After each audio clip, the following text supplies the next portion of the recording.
እንደኔ ሽበት ላስቸገራችሁ ይህንን ውህድ በቤታችሁ ሰርታችሁ ተጠቀሙት።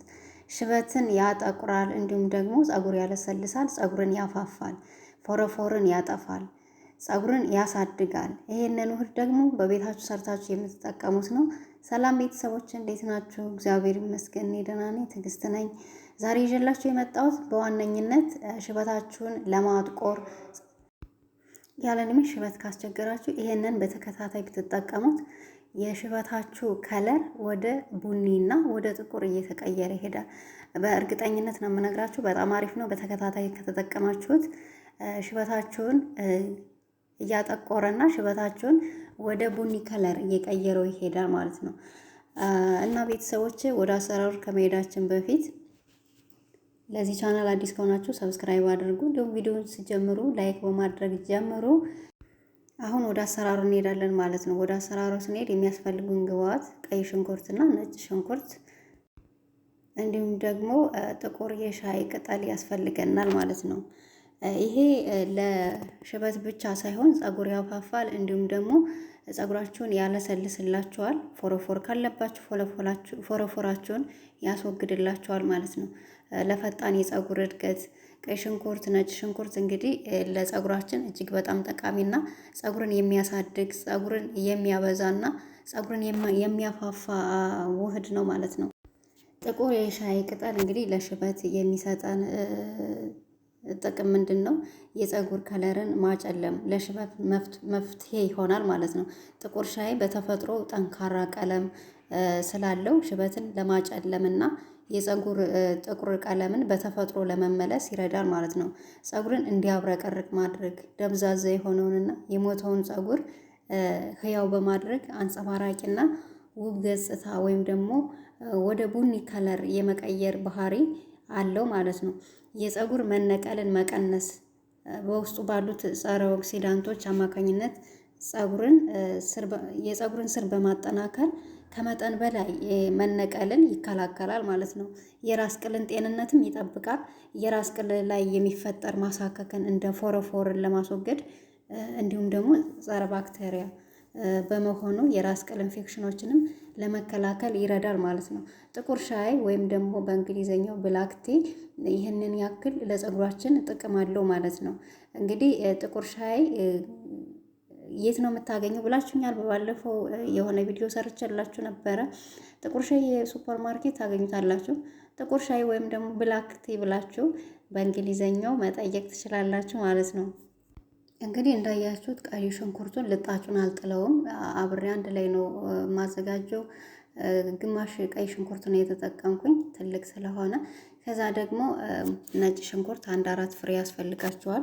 እሱንም ትልጡና እንደዚህ ከተፍተፍ ታደርጉና አንድ ላይ አድርጋችሁ የሻይ ቅጠሉንም ትጨምሩበታላችሁ። ጥቁሩን የሻይ ቅጠል ትጨምሩበታላችሁ ማለት ነው። ቀይ ሽንኩርት እንግዲህ ለሽበታችን በውስጡ ካታላሴ የተባለ ጸረ ኦክሲዳንት ኤንዛይም ይዟል። ይህ ኤንዛይም ደግሞ በፀጉር ስሮች ውስጥ ሃይድሮጅን የሚከማቸውንና ፀጉር ነጭ ወይም ሽበት እንዲሆን የሚያደርገውን ኬሚካል በመበተን የፀጉር ተፈጥሯዊ ቀለም ለመጠበቅ ይረዳል ማለት ነው። የፀጉር ስርን ማጠንከር፣ ፀጉራችሁ የሚነቀልባችሁ የሚረግፍባችሁ ከሆነ ቀይ ሽንኩርት ሰልፈር በውስጡ ከፍተኛ መጠን ያለው ሰልፈር ስላለው የፀጉር ፕሮቲን ማምረት እንዲጨምር በማድረግ የፀጉር ስር ያጠነክራል። እንዲሁም ደግሞ ከመጠን በላይ መነቀልን ይቀንሳል ማለት ነው። የደም ዝውውርን ማሻሻል፣ የሽንኩርት ጭማቂ ወይም ደግሞ እንደዚህ በውህድ መልኩ አዘጋጅታችሁ የራስ ቅላችሁ ላይ ስትቀቡት የደም ዝውውር እንዲጨምር በማድረግ ለፀጉራችን ዛላ በቂ ንጥረ ምግብ እንዲደርስ ያደርጋል ማለት ነው። ባክቴሪያና ፈንገስንም ይከላከላል። ፀጉራችሁ የሚያሳከካችሁ ከሆነ ፀጉራችሁ ፎረፎር ካለባችሁ ጸረ ባክቴሪያና ጸረ ፈንገስ ስላለው እንግዲህ ቀይ ሽንኩርት የራስ ቅል ኢንፌክሽኖችንም በመከላከል ፎረፎርንም ያስወግዳል ማለት ነው።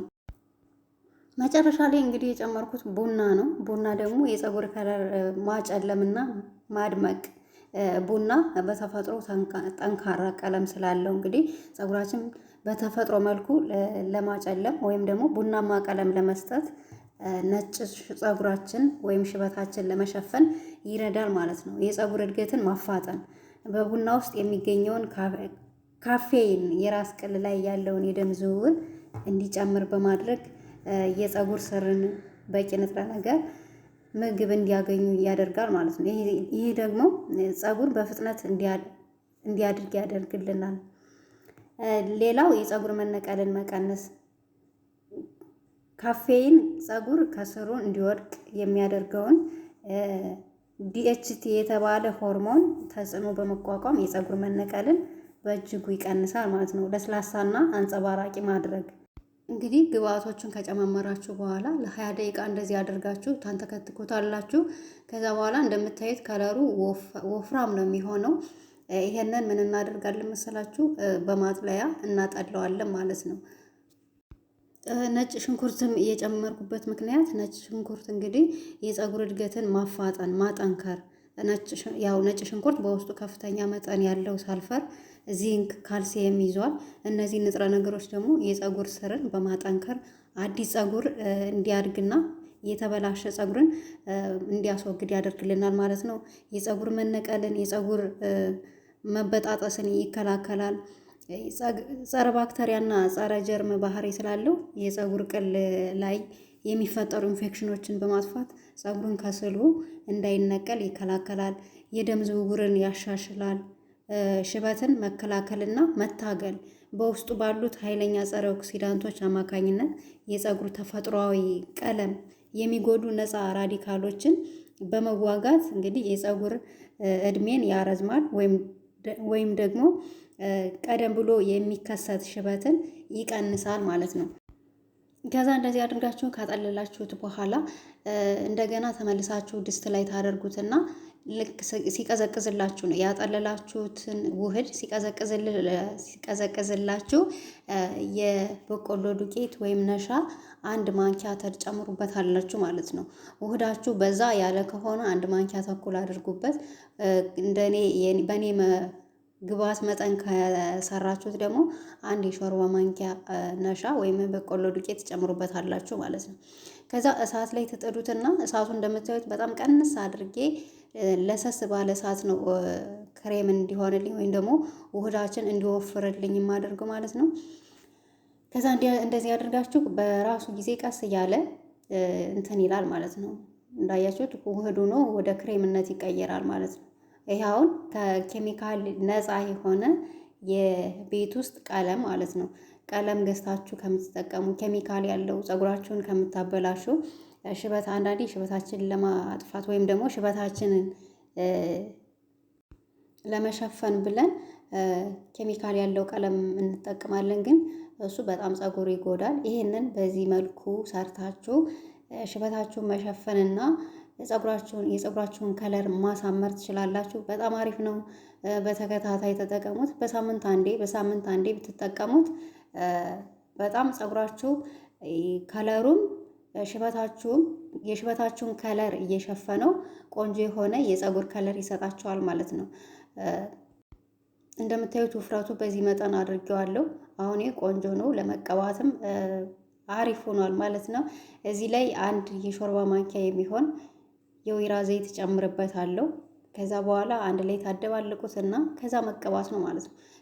ስትቀቡት ግን ፀጉራችሁ ንጹህ ፀጉር ላይ መሆን አለበት። ፀጉራችሁ ቆሻሻ ከሆነ ፀጉራችሁ ሳትታጠቡት የቆየ ወይም ቅባት ያለው ከሆነ ጥሩ አይመጣም። ምንም ውጤቱን ልታገኙት ወይም ውጤት ልታዩበት አትችሉም። ፀጉራችሁ ንጹህ በሆነ ላይ ቅባት ሳትቀቡ ፀጉራችሁ ሳይቆሽሽ ንጹህ በሆነ ፀጉር ላይ ነው መቀባት ያለባችሁ ማለት ነው። እና ቤተሰቦች እንደዚህ አድርጋችሁ ተጠቀሙት። በጣም አሪፍ ነው።